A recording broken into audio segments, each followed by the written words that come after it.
Bom dia, bom dia. Boa tarde. Boa tarde. Reunião de pauta complicada, tem pauta demais. Quando tem pauta demais, é sempre, sempre complicado, né? A gente estava fazendo as contas, a gente fez uma pré-reunião de pauta antes da reunião de pauta, a gente estava levantando os assuntos e eles foram pipocando. Eu teoria Zavascki, desmontando a defesa do Lula. Inquérito policial contra Dilma, as vaias ao Temer, aumento do salário do STF, o golpe do Renan Calheiros para aumentar os salários de todo o funcionalismo público, aumentando do STF e estourar as contas. Tinha mais um, qual era mesmo? O julgamento no STF para manter ou revogar a decisão de se mandar para a cadeia os condenados em segunda instância. Pauta cheia para danar. Pauta cheia, pauta cheia. Olha, o inquérito, para explicar aí o leitor, o que aconteceu, né? A gente tem, no TSE hoje, a gente tem o inquérito pedido pelo Gilmar Mendes, que foi o relator das contas de Dilma de 2014, né? Então a gente tem aquele inquérito, que é o das VTPB, daquelas coisas todas e tal, que é um inquérito, é um processo que levou a um pedido de abertura de inquérito na Polícia Federal, que foi ele mesmo que pediu. Tudo isso subsidia as mesmas ações. Tem aquelas 4 ações do PSDB no TSE contra a chapa, né, Dilma Temer.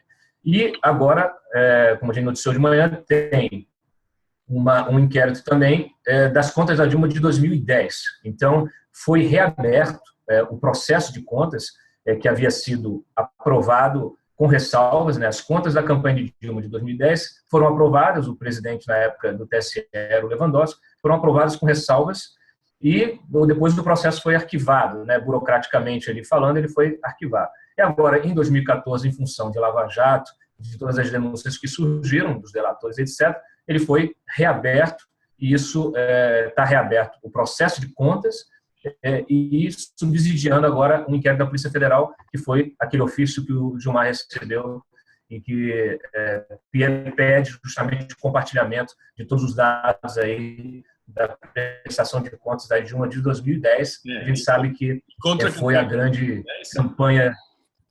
Contra a campanha de 2010 é 300 delações já, né? A gente tem um material probatório contra a Dilma Rousseff na campanha de 2010 gigantesco. Começou com o Ricardo Pessoa, mas foi adiante.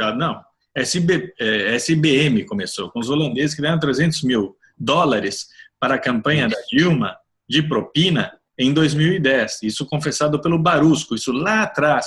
E na época nós já dizíamos que a confissão de um pagamento de uma empresa estrangeira para uma campanha eleitoral brasileira já podia permitir extinção, ou era obrigatória até, era uma das penas previstas, mas é praticamente obrigatório a extinção do partido, do PT, por ter embolsado propina vinda de fora ainda mais. E quem estava na frente disso tudo eram os 3 porquinhos, né? Uma campanha suja tinha que ser os 3 porquinhos. Exatamente. Que é o Zé Eduardo Cardoso, o Dutra, né, que foi presidente, inclusive, da Petrobras, e o Palocci. Nós já falamos também que o TSE é uma piada, né? Em termos de apreciação de contas. Primeiro que não existe esse negócio. Eu acho que também é como perdão no lugar comum, outra jabuticaba, essa história de aprovação com ressalva, né? Não existe aprovação com ressalva. Ou você aprova, ou você desaprova, né? Mas, como já dissemos aqui também, quando você entra no site do TSE e olha o que é a prestação de contas, é uma palhaçada, é uma bagunça. Que a gente descobriu, tipo o VTP. Pois é, mas o trabalho é um trabalho infernal, porque não é um material organizado, é um material jogado de qualquer jeito. Então, assim, eles engolem qualquer coisa também. Eles engolem qualquer coisa e aí quando surge um fato externo, seja uma apuração jornalística, né, seja uma apuração policial, é que o TSE volta, né, para suas contas aprovadas com ressalva, né, e vê que as ressalvas são muito mais graves do que a gente faz. Nesse caso, Mário, é importante que o nosso leitor saiba que a investigação é muito mais séria do que um mero crime eleitoral, né? Claro. Um policial conduzido pela PF para apurar lavagem de dinheiro, corrupção. É crime mesmo. Agora o que é incrível é que quando você vai ao site do TSE, Não precisa ser um investigador policial para perceber que tem coisa errada, né, Diogo? Não. Então, assim, para além de todas as coisas que estão ali escamoteadas, a própria prestação de contas, aquela bagunça, aquela zona que é aquilo ali, se você se detém sobre aquilo, você percebe que há números que são incompatíveis com as prestações de serviços que dizem que foram prestadas, enfim. Então, assim, volto a dizer, eu acho que eu gosto de olhar um pouco o aspecto de fundo de todas as situações que a gente está vivendo, né? Eu acho que o TSE precisa, de fato, fiscalizar as campanhas eleitorais online, ao vivo, imediatamente, de maneira organizada, para que a gente não chegue a esse estado de coisas. Não é possível que nós tenhamos, porque o fato é que nós o Brasil elegeu uma presidente em 2010 com dinheiro ilegal. E a gente está descobrindo isso 6 anos depois. Aparentemente ilegal, né? Isso é importante, eu acho, para todos nós, mas sobretudo para os brasileiros, gente que paga imposto. Por exemplo, ontem nós publicamos que o Odebrecht delatou o Lula pelo estádio do Corinthians. As suspeitas de que havia propina para a construção do estádio de propina se arrastam desde que o Brasil ganhou o direito de sediar a Copa do Mundo. E elas foram se acumulando. Todas as evidências, todos os indícios de que havia um repasse de propina ali foram se juntando, se acumulando, só que não se embocava em nada de concreto. Diogo, o presidente do Corinthians, na época, nós colocamos aí o vídeo de uma entrevista para o Estadão, acho que era o Estadão, enfim, não importa, e dizia... O acerto com o Emílio Odebrecht. O acerto com o Emílio Odebrecht, pois é. E ele, André Sanches, resolveram a parada. Era da época, né? Uma parada que já, ali, vendo as contas, já era flagrantemente ilegal. Agora, precisou da Lava Jato. A Lava Jato teve que colocar na cadeia o Marcelo Odebrecht para que, finalmente, depois de muito tergiversar e mandar recados dizendo que eles não iam entregar o Lula, de que a delação seria parcial porque pouparia o chefe do Petrolão, acabaram entregando. E o próprio André Sanches, ele escreveu um livro, né? E no livro ele não escondeu nada, ele colocou tudo no livro. A conversa que eles tiveram com o Lula aqui no Palácio Planalto, tinha com o Alexandrino Alencar, com essa coisa toda. Mas se vai para livro... Esfregando na cara de todo mundo. Mas se vai para livro no Brasil, é a melhor maneira de esconder informação, porque ninguém lê nessa josta. Né? É isso. Bom, vamos avançar aí na pauta. Qual é o outro assunto? Bom, o STF está no centro, né? A gente começou com teoria, o aumento do salário do STF, mas que está ligado tanto ao fatiamento Olha, a barganha do Lewandowski. Né? Olha, é isso aí nós noticiamos. E o aumento salarial do...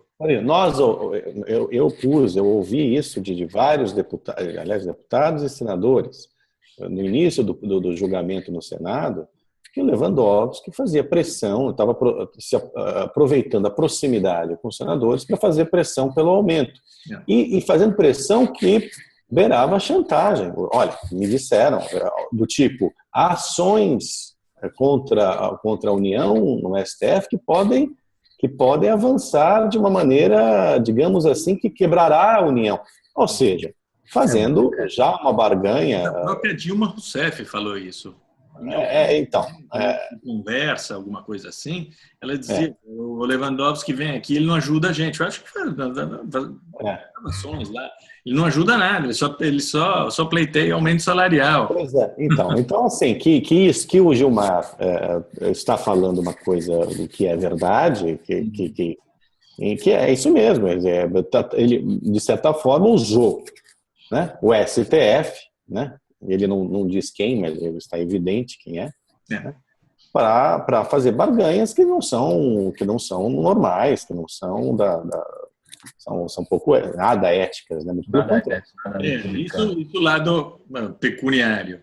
E tem o outro lado criminal, que é essa decisão que vai ser tomada provavelmente hoje, vai saber se vai se arrastar por mais dias, de saber se os condenados em segunda instância vão em cana ou não vão, né? Que está na base das delações olha, avançadas, que não podem voltar atrás. Isso é bom que se diga também. O que é outra questão de fundo, que um estrangeiro, você tenta explicar, e ele não entende. Como é que pode o STF já ter criado uma jurisprudência e o próprio STF ser questionado sobre a jurisprudência que ele criou?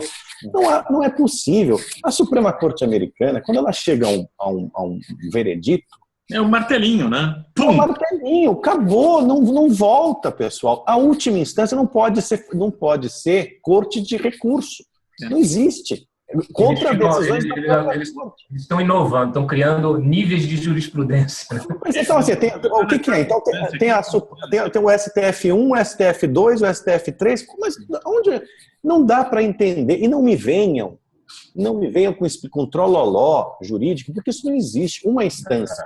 A instância final é a instância final. Se o STF, numa decisão histórica, disse que condenados em segunda instância devem aguardar o último recurso na prisão, como uma forma, inclusive, de combater a impunidade, né? Como é que pode? Ainda mudou. E a composição da corte é a mesma, né? A composição da corte é a mesma. Teve uma discussão, um debate longo, teve aprovação, e aí quem é que vai mudar? Vai mudar por quê, né? Esse é o ponto. Vai mudar por quê? Vai justificar como a mudança de voto? Ainda mais escandaloso seria se algum ministro mudar o voto que deu 4 meses atrás, né? Ninguém muda de ideia sobre essa questão, que é uma questão filosófica, digamos assim, em 4 meses. Não é? 4 meses atrás eles votaram de uma maneira. Se eles mudarem agora, vai ser... Fica muito suspeito. Completa. Não, vai ser para livrar o Lula. Vai ser para livrar o Lula. Livrar os empreiteiros da Lava Jato, é evidente. Não tem outra justificativa. Você falou é para livrar o Lula. É para livrar o Lula. Principalmente o Lula e os empreiteiros que serão condenados já foram condenados. Agora, o papo furado dos advogados que vão lá dizendo que isso vai encher as prisões. Tem um levantamento da GV que nós demos mostrando que nada disso, muito pelo contrário. 0,50% da população carcerária. É papo furado. Depois, não é verdade que isso representa um atentado às liberdades individuais. Nos Estados Unidos vai em cana em primeira instância. Vamos dizer que os Estados Unidos não é um país democrático. Na França, que é um país cheio da história de le droit d'homme, etc. O STF já chegou a essa conclusão. Isso que é inacreditável. Pois é. Não pode mudar. Não dá para mudar. Muda daqui a 100 anos. É isso. E o terrível, né, nessa história toda, nos últimos tempos, é que para alguns ministros que tinham votado contra, como o próprio Lewandowski, né, aí no plantão até do judiciário, a gente deu várias notícias, ele usando o argumento dele, o voto dele, contrariando a jurisprudência para suscitar um novo debate, um novo julgamento, e liberando homicida, liberando da cadeia integrantes do PCC. Pessoal, olha, assim, o Luiz Estevão, que é um dos exemplos da impunidade no Brasil, foi preso, finalmente, graças à decisão do STF de colocar na prisão condenado à segunda instância. Ele e uma série de outros. Por exemplo, os caras que deram um golpe aqui com o Lalau no tribunal. Aliás, o Estevão, a turma do Estevão, não só o Estevão. O Estevão estava nessa também, era o chefão. Né? O outro que estava aqui também foi para a prisão, finalmente, mas passados quantos anos? Então, assim, um homicida, como você falou, Cláudio, como o Pimenta Neves, não ficaria 10 anos ou mais, sei lá quanto tempo. Andando por aí livre. Então, não é uma questão apenas de crime de colarinho branco. A gente está falando de homicídio também. Exatamente. Não, e o crime de colarinho branco mata também, né? Mata um país. Não. Bom, sim, claro. Mata uma comunidade, mata uma sociedade, mata de um jeito até mais permanente, porque... E a gente sabe o objetivo final, né? Quer dizer, aqueles recursos infindáveis até prescreverem os crimes, né? Até muitos crimes acabam prescrevendo e aí quando o cara vai cumprir, já não tem mais nada para cumprir. Então, é complicado. Bom, vamos lá. Qual é o outro assunto dessa pauta enorme? Pauta enorme, eu já esqueci até. Sim. Falando do aumento, falando do da cidade. Do inquérito da Dilma, Lula, com teoria. Aí essa coisa do teoria com Lula, né? Bom, isso é importante. É importante. O Teori Zavascki foi na mosca, dando uma chapuletada. Que os inquéritos saíssem, né? Como que é a defesa do Lula, que saíssem da mão do Moro, dizendo que eles querem só embaraçar as investigações, o que está mais do que claro, mas é importante que um ministro diga isso, né? Agora, é incrível o medo, né? O medo que o Moro inspira, e é um medo justificável, né? Mostra que o que a gente precisa mesmo é de mais juízes como o Moro, né? E não só na primeira instância, né? Outro dia saiu aquela estatística, aquele levantamento, acho que foi a Folha quem fez, né? Que na Lava Jato, políticos mesmo condenados não houve nenhum, né? Nenhum, zero. Por nenhum político condenado, e que 2 é que foram denunciados. Então, e o pavor do Lula é justamente esse, né? Que ele não está em Brasília, ele está sendo julgado em Curitiba. Então, assim, a história de que o foro privilegiado, como dizem alguns ministros do STF, insistem em dizer, não, o foro privilegiado não representa um privilégio do ponto de vista... Claro que representa, né? O próprio Janot reconheceu isso, né? Exato. Então, assim, vamos parar de onda. Chega, pessoal, cansa, né? A gente não sai desse rame-rame. Né? Cansa. Enfim. Mas esse negócio de teoria é importante porque indica também que há uma mudança grande, né? As provas contra o Lula são tão... Eu acho, Diogo, eu acho que o fato da Dilma do PT ter sido saído do poder, isso é evidente que ajuda muito a que os caras fiquem mais à vontade. O Teori, além disso, está informado. Ele já foi informado. Ele leu os anexos do Léo Pinheiro sobre o Lula, que, rasgados ou não pelo Rodrigo Janot, vão voltar, graças à manobra inteligente do Moro, vão voltar através de Curitiba. A gente sabe que o Lula vai ser pego lá, e vai ser pego dessa maneira. A delação do Odebrecht está aí. O João Santana quer falar. O Renato Duque é devastador. Esse começo de conversa do Renato Duque, devastador. Tudo que disse o Delcídio Amaral, tudo se comprovou até agora. Confirmando, é isso. Agora, na terça-feira, o Léo Pinheiro vai dar o depoimento dele, o novo depoimento que eles pediram para remarcar ao Moro, e vai confirmar tudo o que disse o Delcídio Amaral sobre a estratégia para afundar a CPI da Petrobras e os pagamentos ao Gin Argelo, Marco Maia, Vital do Rego.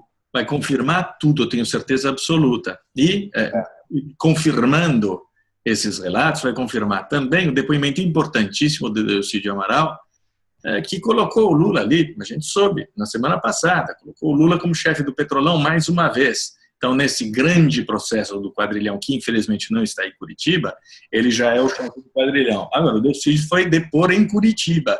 E na semana passada, em Curitiba, reafirmou que o Lula foi o chefe do Petrolão, e isso vai servir de base para todas as denúncias contra ele. E não, em 2023, mas isso daí não vai parar aí, não. E é bom que não pare, né? Agora, hoje é fundamental que o STF não volte atrás na sua decisão em relação à prisão de condenados em segunda instância. É fundamental. Eu também acho eu espero que é escandaloso se eles voltarem atrás. Eu espero que o Espírito Santo baixe lá, né? Os ministros que mudarem de ideia vão ter que se explicar. Vai ficar complicado. Vão ter que se explicar, mas sabe... A gente vai encher muito a paciência dele. Não, a gente vai, mas aquele pessoal que foi para frente do TCU no ano passado, devia estar na frente do STF hoje, viu? O Mário, é um pouco aquilo que a gente botou um pouquinho mais cedo aí. É engraçado você ver na imprensa todo mundo levantando a bola de que vai ser uma página vai ser uma virada de página, né, a posse da Carmen Lúcia, e parece que as pessoas esquecem do comportamento dela durante o julgamento do mensalão, né? Todos os mensaleiros que foram absolvidos por ela combinando voto com Lewandowski. Então, é o tipo da coisa, o Supremo aí é o mesmo, né? A composição, né? Alterou muito pouco a composição de lá para cá, e a gente sabe que é isso, é tudo indicações do PT, praticamente. O lance é contínuo. Então, o que vai mudar, né? Tem que mostrar primeiro, a partir de julgamentos como esse que a gente vai ter, que estão dispostos a fazer um novo STF. Eu queria só fazer um apelo aqui à NET, que instale logo a nossa banda larga, né, na nossa sucursal, para o pobre do Cláudio não ficar parecendo um Thunderbird, né, na tela. Né? Lembra dos bonequinhos do Thunderbird? Pelo amor de Deus, NET, dá um jeito, instala logo esse troço aí, pô. Por favor, hein? Empresa, site sem banda larga. Tendo que dividir banda larga com o edifício todo. Não dá, e claro, fica assim, né, coitado? Enfim. Bom trabalho para vocês. Vocês também. Tchau. Tchau.